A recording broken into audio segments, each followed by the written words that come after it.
ଫେବୃଆରୀ 21, 2026ରେ ପାଳନ ହେବାକୁ ଥିବା ମାତୃଭାଷା ଦିବସ ପାଇଁ ମୋର ଏକ କବିତା। ଓଡ଼ିଶା ମାଟିରେ ଜନ୍ମିଲି ମୁହିଁ, ଗର୍ବରେ କହେ ମୁଁ ଓଡ଼ିଆ। ଦୁନିଆର ଶ୍ରେଷ୍ଠ ଉତ୍କଳ ଯେ ମୋର, ପ୍ରିୟ ଭାଷା ମୋର ଓଡ଼ିଆ।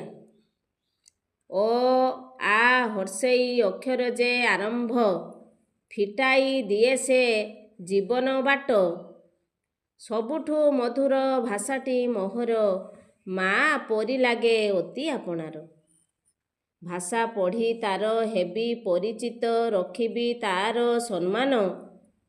ଓଡ଼ିଆ ପଢ଼ିବି, ଓଡ଼ିଆ ଲେଖିବି, ରଖିବି ଦେଶର ମହତ ମାନ।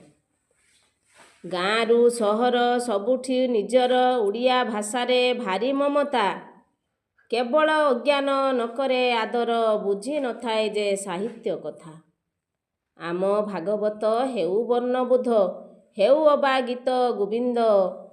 ବିଶ୍ୱେ ଅଦ୍ୱିତୀୟ ପରିଚୟ ତାର, ଗୌରବ ଗାଉଛି ସାରା ଜଗତ, ଗୌରବ ଗାଉଛି ସାରା ଜଗତ।